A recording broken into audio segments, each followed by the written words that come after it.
Y your new year revolution always fails and how to fix it. बात करते हैं अच्छे से इस पे, किस किस कारण की वजह से जो तुम सोचते हो कि सर ये करूँगा वो करूँगा यहाँ फाड़ दूंगा ये कर दूंगा बना दूंगा ये, वो फेल क्यों हो जाता है और उसको कैसे फिक्स कर सकते हो, उस पर बात करते हैं अच्छे से। थोड़ा साइकोलॉजी और दिमाग से अच्छे से बात करते हैं, ढंग से बात करते हैं। पहली चीज़ ये कि जब नया साल शुरू हो रहा होता है तब हमारे अंदर बहुत मोटिवेशन होता है, क्योंकि उससे पिछले साल हमने टाइम वेस्ट करा होता है, बहुत सेटबैक मिले होते हैं, बहुत फेलियर होता है, समझ रहे हो।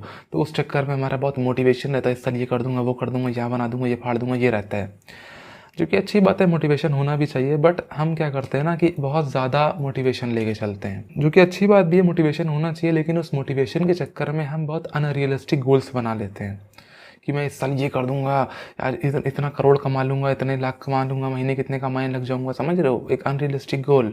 अगर मेरा ये यूट्यूब चैनल है, अगर मैं गोल बना लूँ कि मुझे 2025 में 1 मिलियन सब्सक्राइबर करना है, अनरियलिस्टिक गोल, समझ रहे हो। रियलिस्टिक गोल्स बनाओ जो प्रैक्टिकल हो, जो इम्प्लीमेंटेबल हो, जो तुम हासिल कर सको। तुम्हारा जो न्यू ईयर रेवोल्यूशन फेल होता है उसका दूसरा रीज़न है फ्रेश स्टार्ट इफेक्ट हो जाता है। एक साइकोलॉजिकल इफेक्ट है जिसे कहते हैं फ्रेश स्टार्ट इफेक्ट। तुम्हारे साथ भी हुआ होगा जब तुम सोचते हो कि मैं पढ़ने बैठता हूँ या कुछ करने बैठता हूँ कि मैं 12 बजे पढ़ने बैठूंगा, अब वो 12 का 12:10 हो गया, तो तुम सोचते हो कि नहीं अब 12:10 पे नहीं शुरू करूँगा, अब सीधा 1 बजे शुरू करूँगा। ऐसा होता है, लाइक मेरे साथ तो होता है एंड मैंने बहुत लोग से बात करी, उनके साथ भी होता है। तो ऐसे एक साइकोलॉजिकल इफेक्ट है ये, इसे कहते हैं फ्रेश स्टार्ट इफेक्ट। जब हम उस चीज़ को पूरा ही छोड़ देते हैं जब तक वो एकदम फ्रेशली स्टार्ट ना हो, तो जब हमारा न्यू ईयर शुरू होता है तब एकदम फ्रेश स्टार्ट इफेक्ट एकदम पीक पर होता है वो। लेकिन जैसे ही वो साल शुरू होता है हम 1 2 3 दिन फिर बर्बाद अगर कर देते हैं तो हमारा होता है अबे यार ये वो अब ऐसे ही भाई चलता रहेगा, अबे नहीं फिक्स होगा, अबे यार छोड़ देते हैं ना, ये हो जाता है, समझ रहे हो। या फिर अब अगले फरवरी से शुरू करेंगे या 15 जनवरी से शुरू करेंगे, समझ रहे हो, एक ये आ जाता है, इसे कहते हैं फ्रेश स्टार्ट इफेक्ट। समझा दिया। सोल्यूशन क्या है मैं थोड़ा आगे बात करूंगा, अच्छे से बात करूंगा, उसकी टेंशन ना लो। तीसरा रीजन भी साइकोलॉजिकल है और वो है कॉग्निटिव डिसोनेंस। जब हमारे शब्द और हमारे एक्शन मैच नहीं करते तो वहां पे एक डिसोनेंस हो जाता है, मतलब एक तरह से डिसोनेंस का हिंदी आई डोंट नो भाई क्या होता है, बट समझो मैं समझा रहा हूँ, गूगल करना पड़ा मुझे। डिसोनेंस का हिंदी होता है मतभेद हो जाता है, मतलब तुम्हारा जो तुमने जो प्लान बनाया, जो तुम्हारे शब्द थे, जो तुम्हारे वर्डिंग्स थे, मैं ये करूँगा वो करूँगा वो करूँगा, हर दिन इतना ये काम करूँगा, हर दिन इतनी मेहनत करूँगा, वो तुम्हारे एक्शन से जब मैच नहीं होता है तो मतभेद होने लगता है, डिसोनेंस हो जाता है। अब इसका रिजल्ट क्या होता है कि तुम उस चीज़ को पूरा ही छोड़ देते हो, क्योंकि अगर वो चीज़ तुम साथ में लेके चलोगे, मतलब तुम अपना जो प्लान बनाया उसको भी साथ में लेके चलोगे और तुम्हारे एक्शंस भी मैच नहीं हो रहे हैं, तो तुम्हारे अंदर कहीं ना कहीं एक उथल पुथल रहेगी तुम्हारे मन में कि यार मैं कुछ कर नहीं रहा हूँ, मैं यार गंदा फील करोगे अपने बारे में। तो तुम वो गंदा फील करना नहीं चाहोगे, इस चक्कर में या तो तुम अपने एक्शन से ही करोगे, जो तुमने शब्द बनाए हैं, जो तुमने प्लान बनाया है उसके हिसाब से अपने एक्शन से ही करोगे, या तो तुम अपने शब्द को ही पीछे कर लोगे, नहीं भैया मुझे नहीं करना, हटा सब बकवास, ये कर दोगे। मोस्टली लोग ये करते हैं कि अपने जो वर्डिंग्स, जो अपने जो प्लान्स बनाए थे उन्हीं को छोड़ देते हैं, अपने एक्शंस को बढ़िया नहीं करते हैं अपने शब्दों के, अपने प्लान्स के अकॉर्डिंग, समझ रहे हो। ये एक साइकोलॉजिकल रीजन होता है कॉग्निटिव डिसोनेंस। ये भी एक इंपॉर्टेंट रीजन होता है क्यों तुम्हारे न्यू ईयर रेवोल्यूशन फेल होते हैं। 3 हो गए। चौथा रीजन तुम्हारा जो वाई है, क्यों मुझे ये साल ये करना है, उसका जो वाई रीजन वो बहुत मायने रखता है, और कितना स्ट्रॉन्ग है वो बहुत इंपॉर्टेंट होता है। जितना स्ट्रॉन्ग तुम्हारा वाई होगा, तुमने सुना भी होगा, ये एग्जाम्पल दूंगा अच्छे से समझ में आएगा कि जितना स्ट्रॉन्ग तुम्हारा वाई होगा उतना बढ़िया होता है उस गोल को अचीव करना। एग्जाम्पल देता हूँ, तुम्हारा जैसे गोल है कि मुझे इस साल इस एग्जाम में 90% नंबर लेकर आने हैं, तो यहाँ पे 2 तुम्हारे वाई हो सकते हैं। एक वाई हो सकता है कि भाई मुझे 90% नंबर लेके आने हैं, फिर मेरी क्लास में बहुत बढ़िया एक रेपुटेशन बन जाएगी, बढ़िया, समझ रहे हो, ये भी एक वाई हो सकता है। और एक वाई ये हो सकता है कि मुझे 90% लेकर आने ताकि मेरी मम्मी प्राउड फील करे, उन्हें बढ़िया लगे, वो इतना मेहनत कर रही है, उनके लिए मैं करना चाह रहा हूँ। तो ये एक स्ट्रॉन्ग वाई है। पहला वाला भी वाई अच्छा है लेकिन वो वीक वाई है, थोड़ा सा वीक वाई है, और ये वाला ज़्यादा स्ट्रॉन्ग है। तो जितना स्ट्रॉन्ग तुम्हारा वाई होगा उतनी ज़्यादा पॉसिबिलिटी रहेगी कि उस चीज़ को तुम छोड़ोगे नहीं, कॉग्निटिव डिसोनेंस से नहीं छोड़ोगे।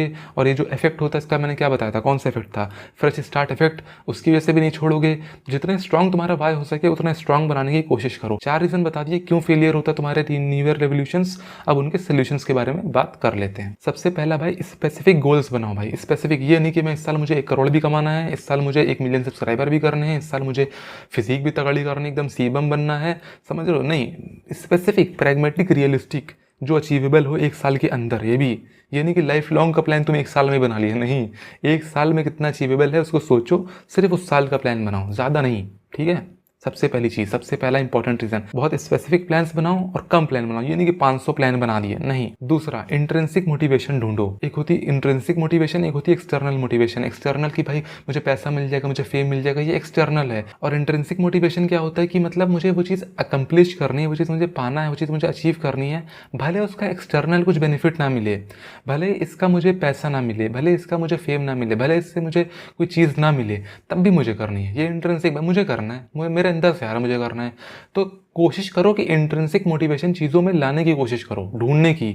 नहीं है तो सोच लो यार मुश्किल है वो चीज़ लाइफ लॉन्ग करना या फिर उस चीज़ को अकम्प्लिश करना, अगर अपने अंदर से वो चीज़ नहीं आ रही है तो। तीसरा सोल्यूशन, सबसे इंपॉर्टेंट सोल्यूशन, सबसे बढ़िया सोल्यूशन, कि जो समय है वो एक इंसानी बनाई कॉन्सेप्ट है, इसको समझ लो। समय रियलिटी में एग्जिस्ट नहीं करता है, मतलब एज अ डायमेंशन एग्जिस्ट करता है, बट जितना हमने उसको बना दिया है कि ये एक महीना है, ये एक साल है, ये एक दिन है, ये एक हफ्ता है, वो एग्जिस्ट नहीं करता रियलिटी में। वो इंसानों ने बनाया है अपनी सहूलियत के लिए। कहने का मतलब क्या है, इसे सोल्यूशन का ये समझो, पहले समझा रहा हूँ, टेंशन ना लो। कहने का मतलब ये है कि इंसानी बनाए कॉन्सेप्ट छूट सकते हैं, बस अपना हाथ ना छोड़ना। मतलब कि जैसे मैंने स्टार्टिंग में बताया, फ्रेश स्टार्ट इफेक्ट, कि हम सोचते कि एकदम नए से शुरू करेंगे, 1 तारीख से शुरू करेंगे, 15 तारीख से शुरू करेंगे, समझ रहे हो। इस चीज़ को छोड़ दो। 13 तारीख के 8:15 भी हो रहा हूँ ना, तब भी समझो कि नया साल है वो मेरे लिए, एकदम एकदम नया, एकदम सब कुछ। जो भी तुमने शेड्यूल बनाया होगा, इस साल ये करूँगा, सुबह इतने बजे उठूंगा, ये करूँगा, ये करूँगा, ये करूँगा, हर दिन ये करूँगा, वो चीज़ अगर कभी छूट जाए, किसी दिन नहीं हुए, तो टेंशन ना लेना, फिर से नए से शुरू करना। इसमें ना डूब जाना कि मुझे अब एकदम नए से शुरू करूँगा तभी बढ़िया होगा, नहीं, इसमें नहीं। जब भी कोई चीज़ खराब हो, टेंशन ना लेना, एकदम फिर से नए की तरह से शुरू करना। समय में मत उलझ जाना, समय इंसान ने बनाया है, सब साल महीने ये सब इंसान ने डिवाइड करे हैं अपनी सहूलियत के लिए, इसमें ना उलझना। तो कहने का मतलब यही था यार। आई होप वीडियो हेल्पफुल लगी हो, अगर बढ़िया लगी हो तो भाई लाइक सब्सक्राइब फॉलो कर देना। बहुत रात में जग के बना रहा हूँ वीडियो, तो लाइक सब्सक्राइब फॉलो जो भी सारी चीज़ें होती है भाई कर देना, ठीक है। चलो।